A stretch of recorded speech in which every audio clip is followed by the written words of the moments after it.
Hoy quiero compartir la historia de Samaria. Y la vamos a tomar de Segunda de Reyes, capítulo 6, versículo 24. Ahí habla un acontecimiento de el pueblo sirio. Dice acá el pueblo de Siria. Los sirios reunieron un ejército y rodearon a Samaria. Este ejército era muy malvado, Virginia, porque un capítulo antes es el mismo pueblo o el mismo ejército al que Eliseo ora para que el Dios lo ponga ciego, lo lleva a la ciudad, ora para que Dios le devuelva la vista, y en vez de matarlo lo que le dan es comida. Años después se olvidaron de la benevolencia que usó Israel a favor de ellos, y se levantó un rey malvado y comenzó a maquinar cómo destruir a Samaria, que era parte de Israel. Eliseo estaba ahí en Samaria cuando este reinado de los sirios citó a Samaria para destruir la ciudad, y a causa del siteo que rodearon la ciudad, nadie podía entrar, nadie podía salir. La Biblia dice que esto provocó una catástrofe financiera en el área de la comida. No había comida, todo se fue gastando, porque nadie podía ir al campo ni a sembrar ni a cosechar. La escritura dice que era tan terrible el hambre que había en Samaria, tan horrible, que resalta tres cosas muy horribles. Primero habla de que la cabeza de un asno costaba 80 piezas de plata. Imagínense, ¿a quién le gustaría comerse un burro? Mucho menos la cabeza. Dice que el estiércol de paloma había que pagar para comérselo. Y era tan horrible el hambre que dos mujeres se convirtieron carnívoras. Una se comió el hijo de la otra. Esto era tan horrible, tan feo, que a uno ni le gustaría hablar de esa historia, pero está ahí en la Biblia. Cuando el rey vio esto, se sentía indefenso. Ahora, imagínate la consecuencia que trajo el reinado de los sirios, el ejército, cuando sitia a Samaria, que la cabeza de un burro cuesta 80 piezas de plata. Jesucristo fue vendido por 30 monedas de plata. Según algunos cálculos que han hecho, no son exactos, 30 monedas de plata equivale a 200 o 300 dólares en la actualidad. Por eso Judas vendió a Jesús por 200 o 300 dólares. Imagínense. Si calculamos 80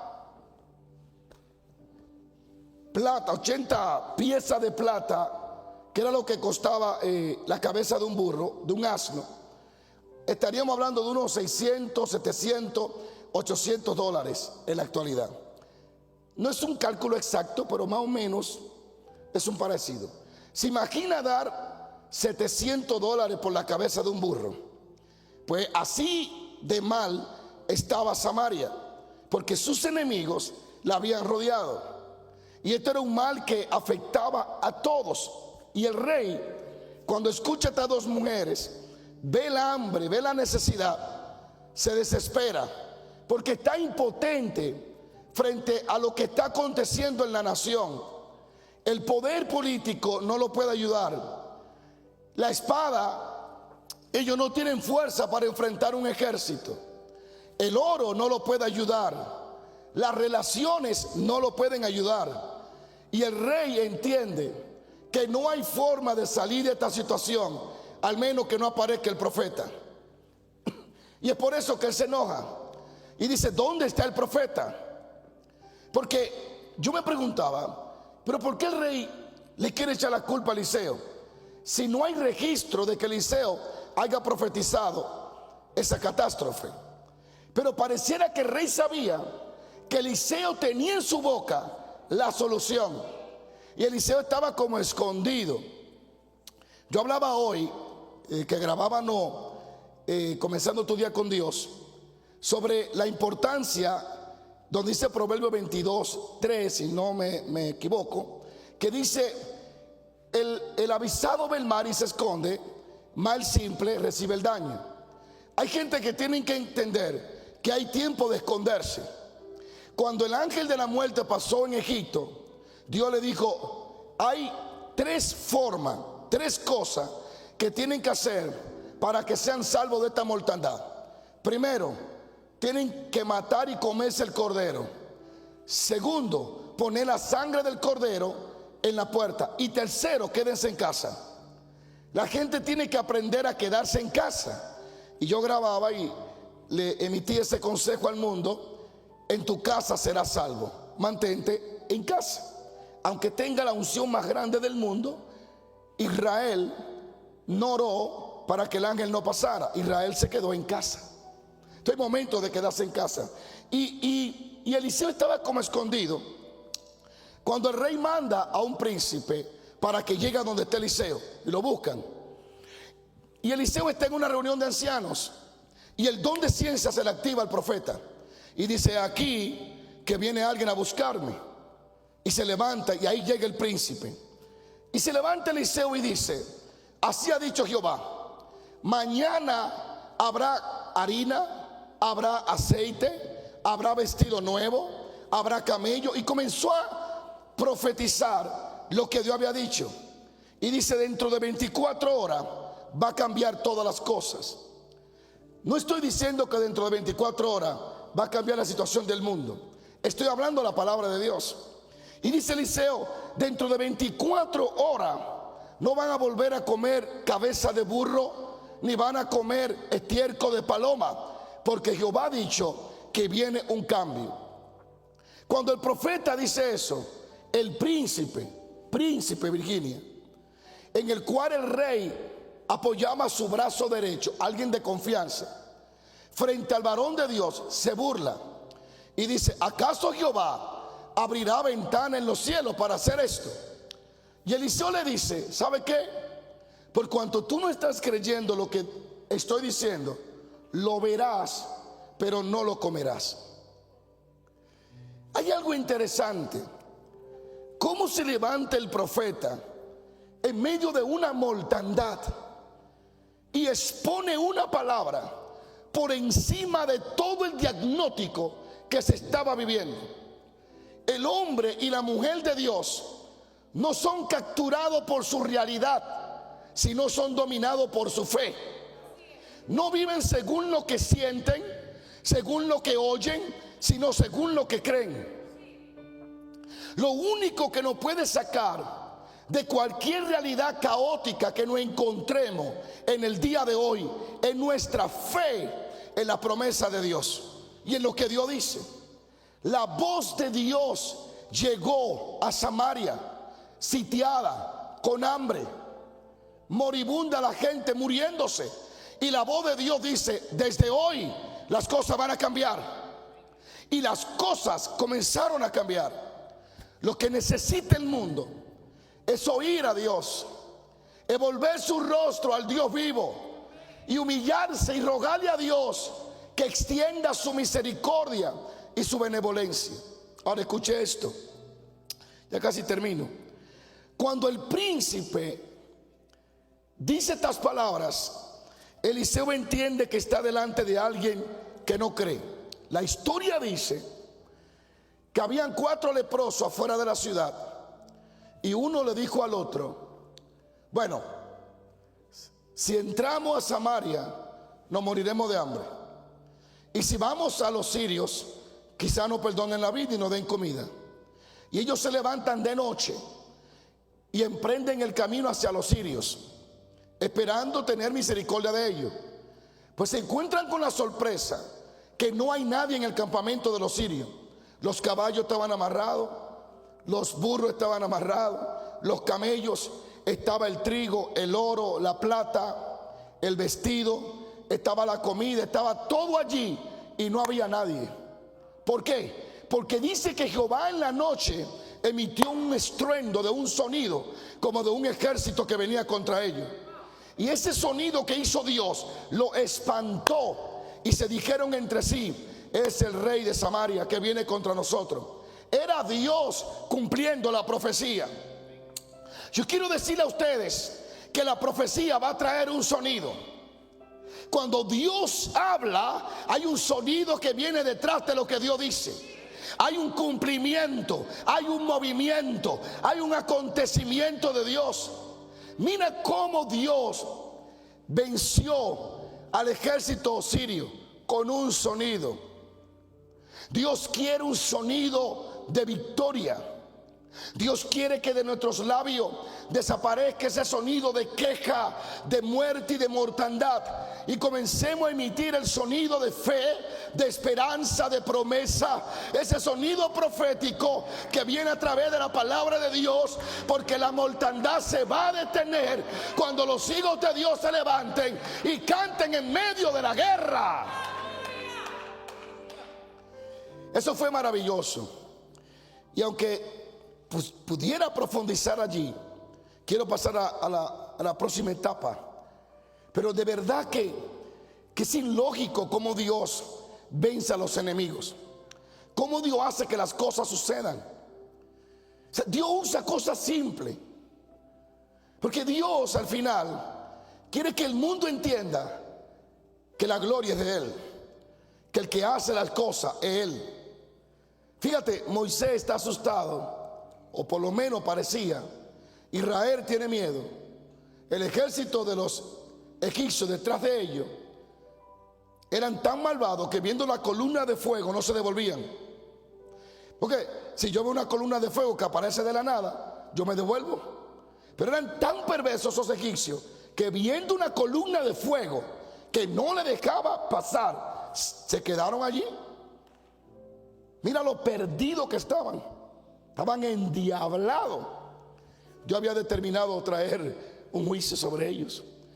Virginia, y Moisés en medio de la presión va a Dios. Es un punto interesante. Y dice, y clamó a Jehová. Y Jehová dijo, ¿por qué clamas a mí? Yo soy Moisés, y le había dicho, porque no sé qué hacer. Después del clamor, Dios le dice, ¿qué tienes en las manos? La vara. Con ese palo toca las aguas del Mar Rojo y se va a abrir. Y Dios usa un pedazo de palo para violar la ley de la gravedad. Cuando tocó con el palo, sopló un viento toda la noche y abrió el Mar Rojo. En el cántico de Moisés dice que fue que Jehová sopló y su aliento cuajaron, frisaron las aguas. Un palo usó Dios para traer una gran victoria. Pero volviendo a nuestra historia, estos 4 leprosos son los promotores de las buenas nuevas. 4 individuos rechazados, apartados de la sociedad, llenos de lepra. Son las 4 personas insignificantes que Dios usa para traer la manifestación de la profecía. Lo que un príncipe no creyó, un leproso lo cumplió. Es impresionante. La historia dice que los leprosos, cuando vieron todo eso, dijeron, comamos. Comieron, se vistieron, guardaron. Y uno le dijo al otro, no está bueno que nosotros nos quedemos solos con todo esto. Hay que dar las buenas nuevas. Fueron, tocaron la puerta, anunciaron al rey. El rey no lo creía, pero poco a poco comenzó a creerlo. El pueblo se abalanzó, se fueron rápido, entraron al campamento, miraron todo, recogieron el oro, el trigo, la plata, y todo lo que dijo el hombre de Dios se cumplió. Para Israel, quiero detenerme aquí, Siria eran sus enemigos. Cuando tú no tienes revelación de tu proceso, tú comienzas a pensar que tu proceso es tu enemigo, no sabiendo que muchas veces la circunstancia que está viviendo es el sistema que Dios está usando para cargar la provisión para tu vida. El reinado o el ejército sirio vino con una intención, pero ya Jehová tenía otra. Jehová lo terminó usando a ellos para que cargaran el oro, la plata, el trigo, la comida y se la pusieran cerca a Israel o a Samaria. Y debemos de aquietarnos en medio de la temporada en que estamos y tener la visión espiritual para visualizar qué está cargando Dios a nuestro favor. No dejarnos influenciar por la realidad que quiere cohibirnos de nuestra fe.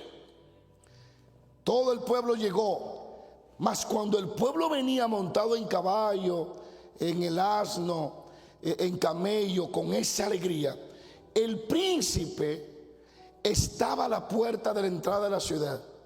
Y era tanta la gente que le pasaron por encima y el príncipe murió aquel día. Se cumplieron dos profecías.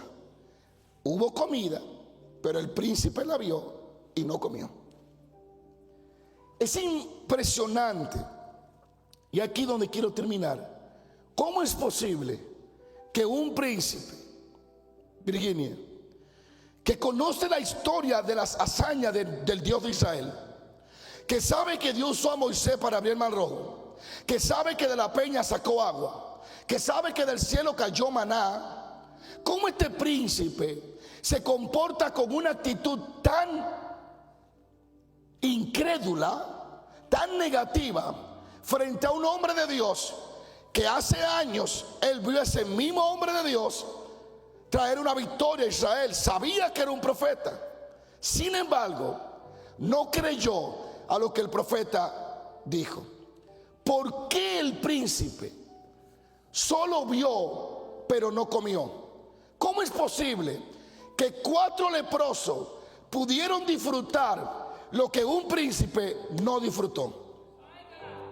¿Cómo es posible que 4 leprosos se pusieron ropas que un príncipe no logró ponerse?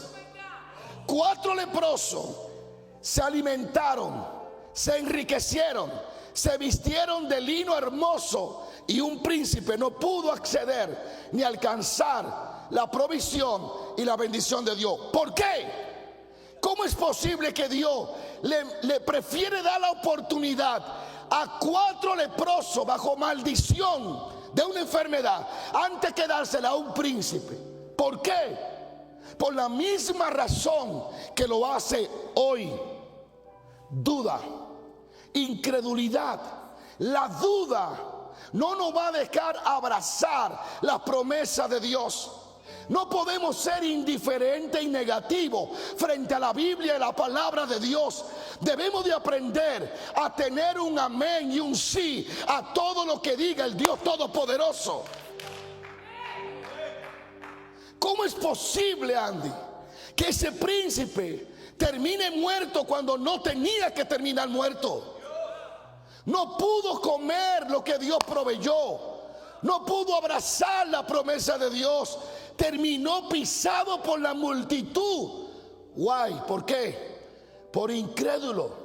¿Cuál fue el motivo principal de este príncipe que le hizo accionar de una forma inadecuada frente al hombre de Dios y frente a la unción de Dios? ¿Cuál? Sencillo, Virginia. Su realidad fue más fuerte que su fe. Su realidad le gritaba y le decía que era imposible. Su realidad le decía: Samaria está sitiada, nadie viene a ayudarnos, ¿de dónde vendrá comida? Este profeta está loco. Su realidad gobernó sus palabras y su pensamiento, y terminó hablando de una forma incrédula, controlada por su realidad, cuando ya Dios había decretado lo que iba a suceder en 24 horas. Y esa es la palabra con la cual quiero yo finalizar hoy. No permita que la realidad del momento te robe la esperanza y la fe de las promesas y el cumplimiento de Dios para tu vida. Lo que Dios dijo que va a hacer contigo, lo va a hacer por encima de la pandemia, de todo virus, de toda enfermedad, de toda mortandad. Lo de Dios en tu vida se va a cumplir. La Biblia dice que Él envía su palabra, Ray, y su palabra no puede tornar vacía. Es que la gente no sabe quién es Dios. Es que la gente cree que Dios es un presidente centroamericano o americano. Él no es presidente, Él es el Rey de Reyes, y sus palabras es un sí y un amén. Es una ley absoluta. Nadie puede impedir el cumplimiento de Dios. No permitamos que la realidad no consuma la fe. No lo hagamos. La realidad te dice: estás enfermo. Algunos: tengo coronavirus, me voy a morir. La realidad te dice: la empresa cerró, no hay trabajo. Esa es tu realidad, pero no es tu verdad. Tu verdad procede del propósito, el plan de Dios. Alguien tiene que decir amén aquí. No permitamos que la realidad controle nuestros ojos y cierre nuestro corazón. No lo permitamos. Dios cumplirá su propósito en nosotros. Años atrás, yo tuve que enfrentar mi realidad, y cada día la enfrento. Una realidad que me grita y que, como un asesino escondido, quiere robarme mi fe y matar la fe que vive dentro de mí. Por eso el hombre y la mujer de Dios no se mueve ni por lo que siente ni por lo que ve. Se mueve por fe. La Biblia dice que el justo por su fe en los posteros días que vivirá. Solo la gente de fe, Virginia, mueve montaña.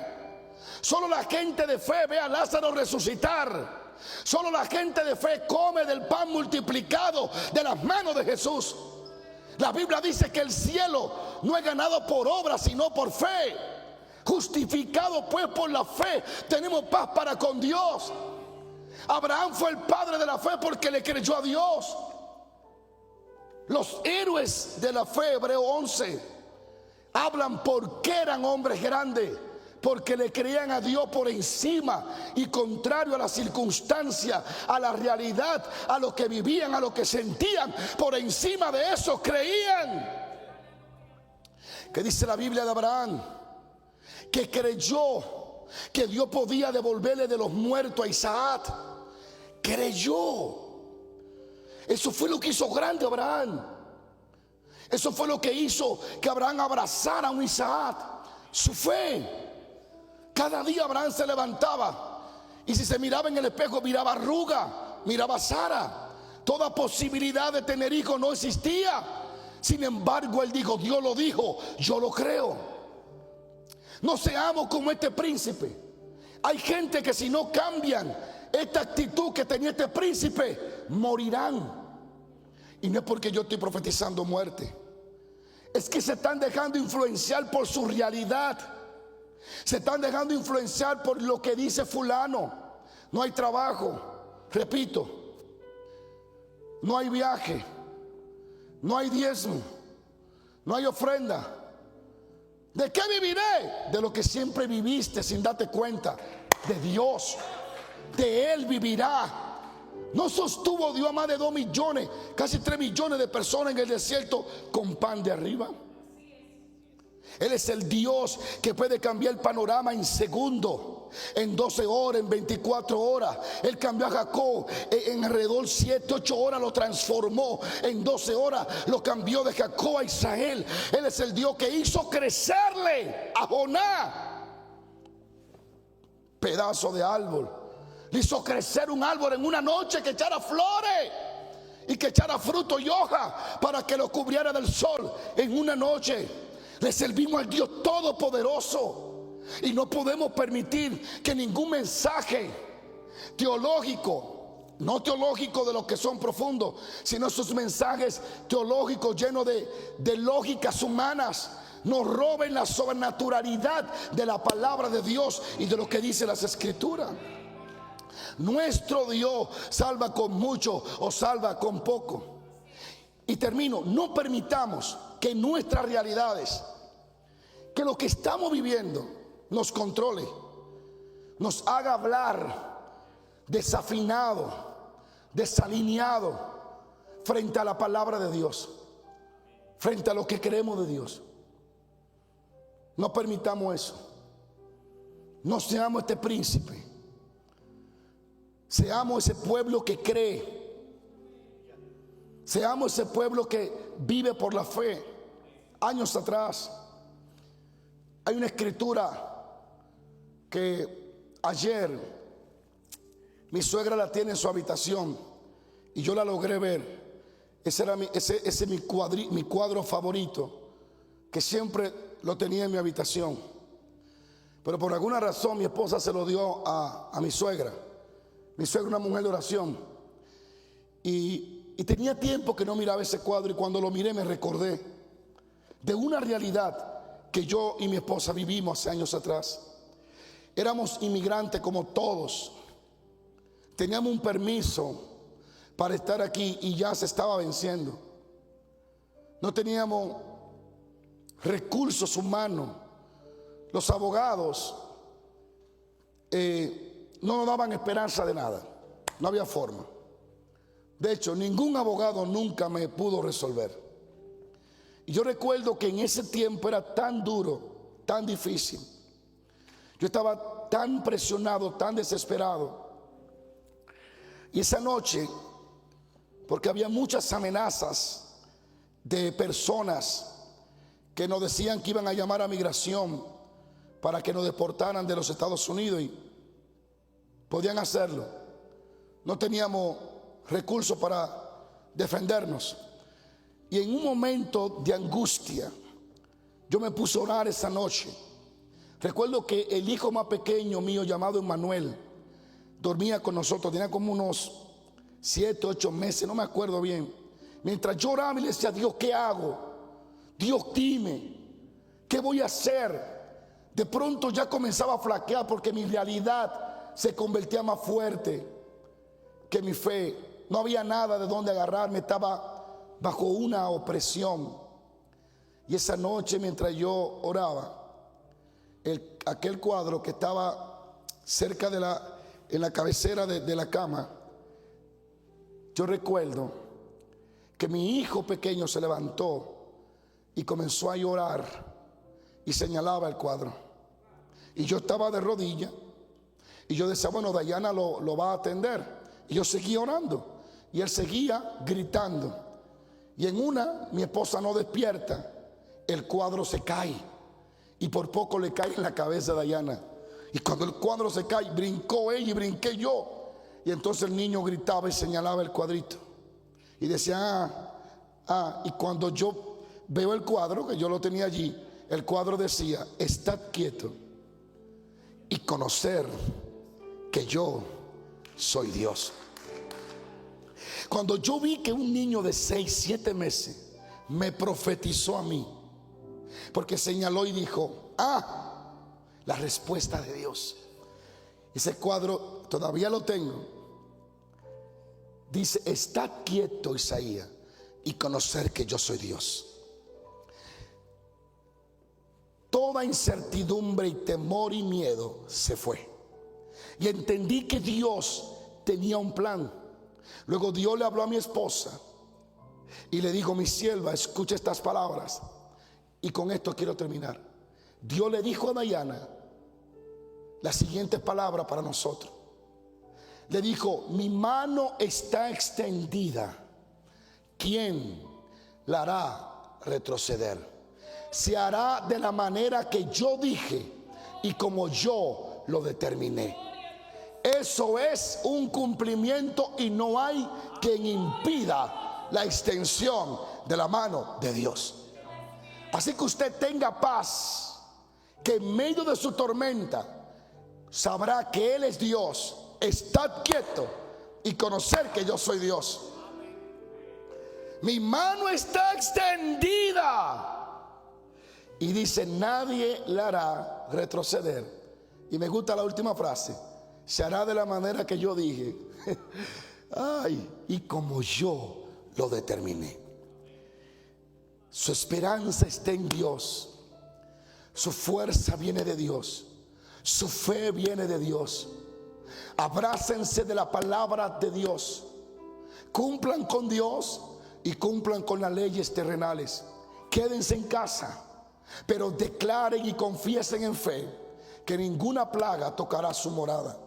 Y si alguna lo toca, es porque hay un propósito mayor de Dios para tu vida.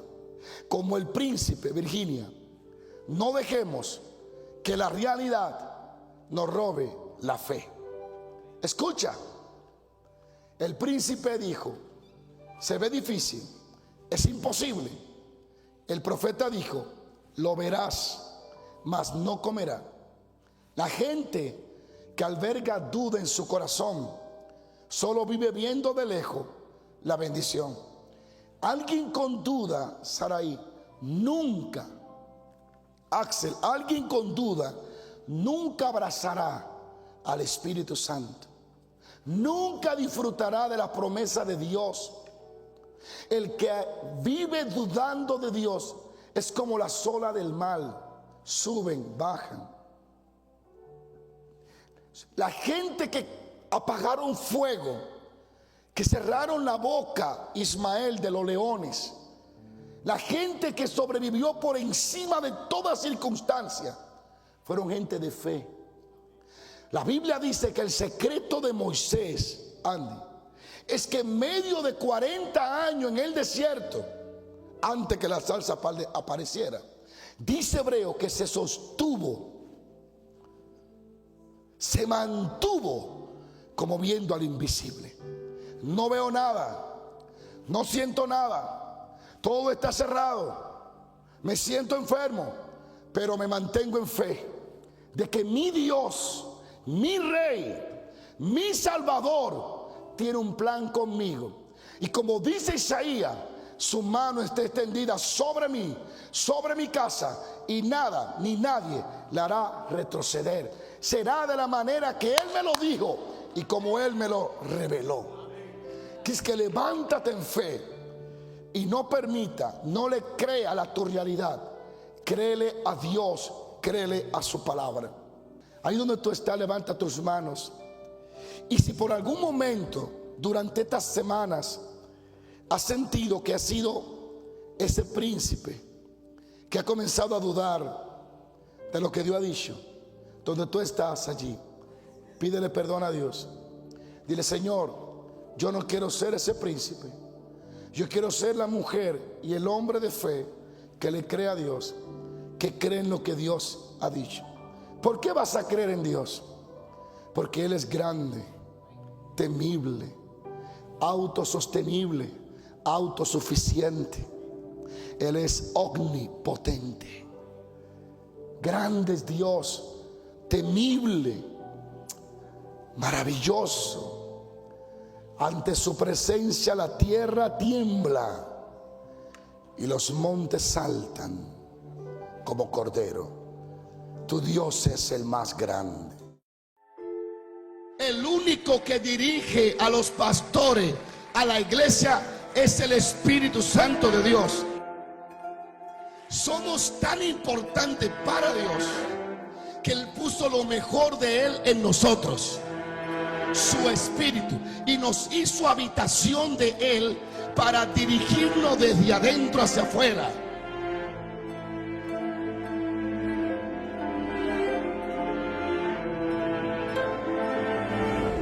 Conociendo al Espíritu Santo, libro del pastor Juan Carlos Harrigan. Adquiérelo hoy mismo y te aseguro que tu vida no será igual.